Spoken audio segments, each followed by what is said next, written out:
জাগ্রত মন্দিরে মা এখানে আসে বাঘের পিঠে চেপে। তারাই আসে, কেউ খালি হাতে ফিরে যায় না। সন্ধ্যার পর এখানে আসা বারণ। সন্ধ্যার পর এখানে কেউ আসা সাহস দেখায় না।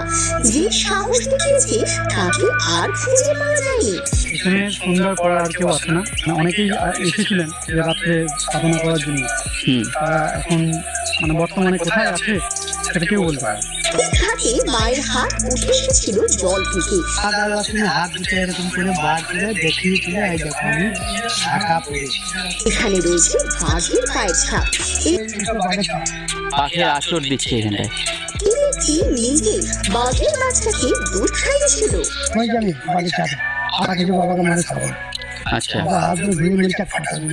বীরভূমের আরো এক জাগ্রত মন্দিরের ঘটনা শোনাবো আজ আপনাদের। দ্বারবাসিনী এই নামটা শুনলে যেন মনের মধ্যে ভয়ের সঞ্চার হয়। মনে হয় যেন একটা গা ছমছম ভাব। এই মন্দিরে ঘটে বহু অলৌকিক কাহিনী। এই মন্দিরে সন্ধ্যার পর কেউ থাকতে পারে না। যারা এখানে থাকার চেষ্টা করেছে তাদের তাকে আর খুঁজে পাওয়া যায়নি।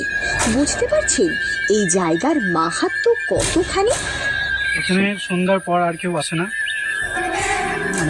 প্রত্যেক মানুষের একটা ভয় যে হয়তো গিয়ে কিছু হতে পারে। অনেকেই এসেছিলেন যে রাত্রে সাধনা করার জন্য। তারা এখন বর্তমানে কোথায় আছে সেটা কেউ বলতে পারে। সন্ধ্যার পর কেউ মায়ের শান্তি বিঘ্ন করুক, মা তা চায় না।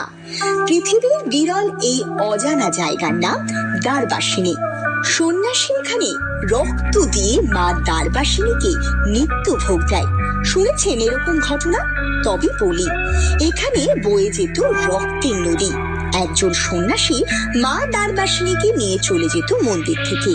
বারবার তখন পাহারারত ভৈরব সেই দৃশ্য দেখে সন্ন্যাসী মস্তক ছেদন করে দেয়। কিন্তু সেই মস্তক অদ্ভুতভাবে বারবার জুড়ে যাচ্ছিল। সেই সময় ভৈরব শুনতে পায় এক দৈববাণী। সেখানে বলা ছিল, যদি সেই কাটা মস্তক কুকুরের জিভ দিয়ে স্পর্শ করে তাহলে নাকি সেটা আর জুড়ে যেতে পারবে না। আর তারপরে ঘটে সেই বিরল ঘটনা। কুকুরের কাটা মুন্ডুটা জিভ দিয়ে স্পর্শ করে আর সেই মুন্ডু জুড়তে পারে না, এবং সেই মস্তকের রক্ত যত দূর পর্যন্ত ছড়িয়েছে তত দূর এই রক্তের নদী সৃষ্টি হয়েছে।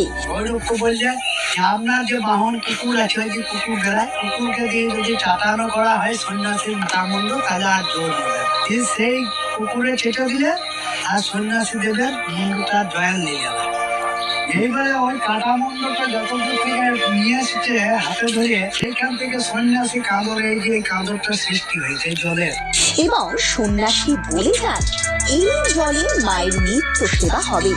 তখন থেকে শুরু করে আজ পর্যন্ত একইভাবে নিয়ম মেনে এই জলে মাকে ভোগ নিবেদন করা হয়। তিনি আরো বলেন, এই জল যেদিন শুকিয়ে যাবে সেই দিন পৃথিবী ধ্বংস হয়ে যাবে। সন্ন্যাসীদের বলেছে, আমার কাটা মুন্ডুর রক্ত থেকে জলের সৃষ্টি হবে। সেই জল জীবনে মরবে না, শুকোবে না। আর যেদিন এই জল শুকিয়ে যাবে সেদিন পৃথিবী ধ্বংস হবে। এই জলে মায়ের পুজো হবে, ভোগ হবে, নিত্য সেবায় কাজে লাগবে। আর আমি চিরজীবন অমর হয়েই থাকবো। মৃত সন্ন্যাসী এখানে জীবন্ত অবস্থায় আসে প্রসাদ গ্রহণ করতে। এইখানে সন্ন্যাসীদের পাখি, পশু পাখি রূপে প্রসাদ গ্রহণ করতে হবে। এই যে দিলে এখানে কাক রূপে, পাখি রূপে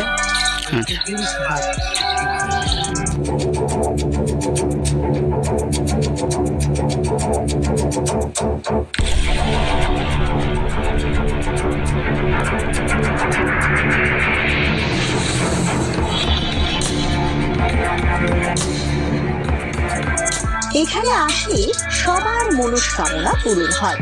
এমনকি যাদের সন্তান জন্মদানের সমস্যা হয় তারাও এখানে এলে সেই সমস্যার সমাধান পাওয়া যায়। 100টা ভক্তের মধ্যে 90 জন ফল পেয়েছে। আচ্ছা, হ্যাঁ, বাচ্চা যদি কারোর না হয়েছে সেও খালি হাতে ঘুরে যায়নি, তাকেও মা বাচ্চা দিয়েছে। ओम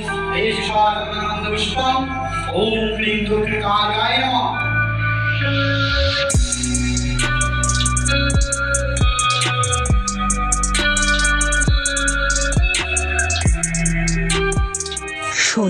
পর এখানে পরিবেশ হয়ে যায় অন্যরকম।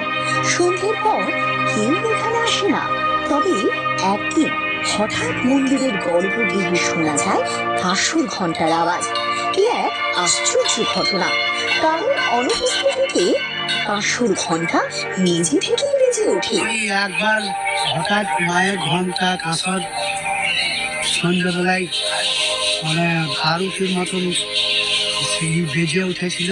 আচ্ছা, এটা আমাদের অনেক পূর্বপুরুষরা সেটা আর কি অনুভব করেছে।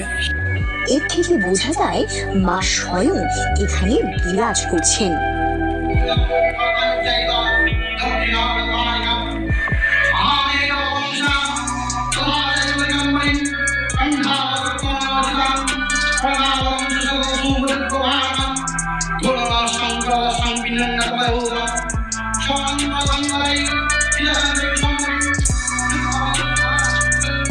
এই মন্দিরের সেবাইকে মা স্বয়ং দেখা দেন।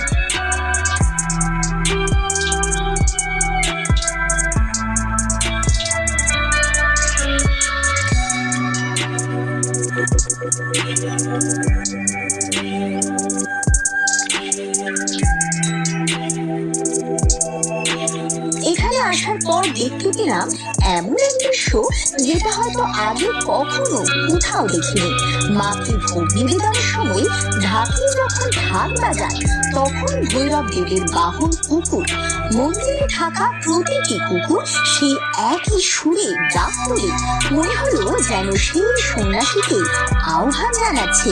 সত্যি কি অদ্ভুত লীলা ঘটে গেল আমাদের চোখের সামনে। এখানে আসলে তা বোঝা যায়।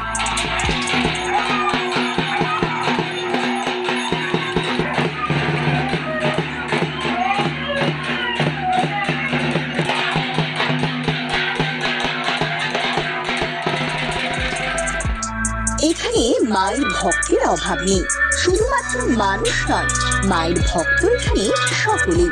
এখানে প্রথমে মায়ের ভোগ খেতে আসতো বাঘ, তারপর শেয়াল ও ডাকাত। তবে এখনকার জঙ্গলে বিভিন্ন পাখি, কুকুর এরা গ্রহণ করে থাকে মায়ের এই ভোগ প্রসাদ। প্রথমে ভোগ নিবেদন করা তো বাঘকে, আচ্ছা, বাঘের পর শিয়াল, শিয়ালের পর ডাকাত আসছে। এখানে মায়ের ভোগের ব্যবস্থা কিছুটা অন্যরকম। মায়ের ভোগ গ্রহণ করতে চাইলে জঙ্গল থেকে পাতা কুড়িয়ে এনে সেটা ধুয়ে সেই পাতায় মায়ের নিত্য ভোগ পেতে পারে।